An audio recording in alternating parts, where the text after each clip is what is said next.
25 अक्टूबर 1992 को झरिया में और 31 अक्टूबर 2024 को बोकारो में पटाखे की दुकान में लगी आग ने ऐसा तांडव मचाया कि इलाके में अफरा तफरी मच गई। झरिया कांड में तो कम से कम 3 दर्जन लोगों की जान चली गई थी, लेकिन बोकारो कांड में गनीमत रही कि किसी के हताहत होने की सूचना नहीं है। गुरुवार के दिन बोकारो में सब कुछ ठीक ठाक चल रहा था कि गरगा पुल के समीप लगी पटाखे की दुकानों में भीषण आग लग गई। कई दुकानें जलकर खाक हो गई। आग की सूचना पूरे जिले में जंगल की आग की तरह फैली और अफरा तफरी मच गई। तत्काल फायर ब्रिगेड की गाड़ियां पहुंची, लेकिन आग पर काबू पाने में उनका भी दम फूलने लगा।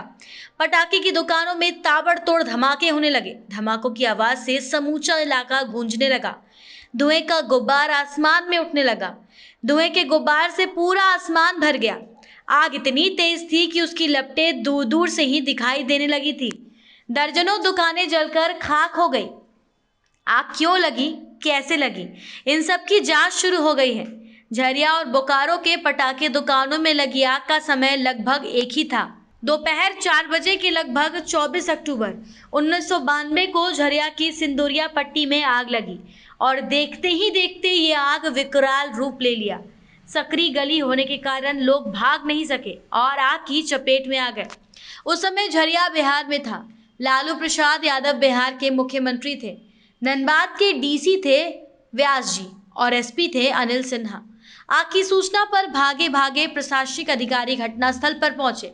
इलाका संकरा होने के कारण फायर ब्रिगेड की गाड़ियां भी नहीं पहुंच पा रही थी। इधर लोगों की जानें जा रही थी। किसी तरह कड़ी मशक्कत के बाद आग पर काबू पाया गया। इस घटना ने बिहार सरकार को भी हिला दिया था। मुख्यमंत्री रहे लालू प्रसाद यादव धनबाद पहुंचे और मृतक के आश्रितों को मुआवजा की घोषणा हुई थी। कुछ इसी समय बोकारो में भी गुरुवार को आग भड़की। गनीमत रही कि खुला इलाका होने के कारण जान माल का नुकसान नहीं हुआ, लेकिन हालत गंभीर थे। लोग जान बचाने के लिए जैसे तैसे भाग रहे थे। घटना की सूचना के बाद बोकारो के भाजपा विधायक विरंची नारायण और कांग्रेस प्रत्याशी श्वेता सिंह घटनास्थल पर पहुंचे। लोगों से जानकारी ली।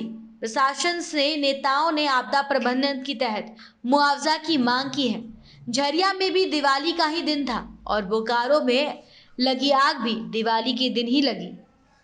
धनबाद से ब्यूरो रिपोर्ट।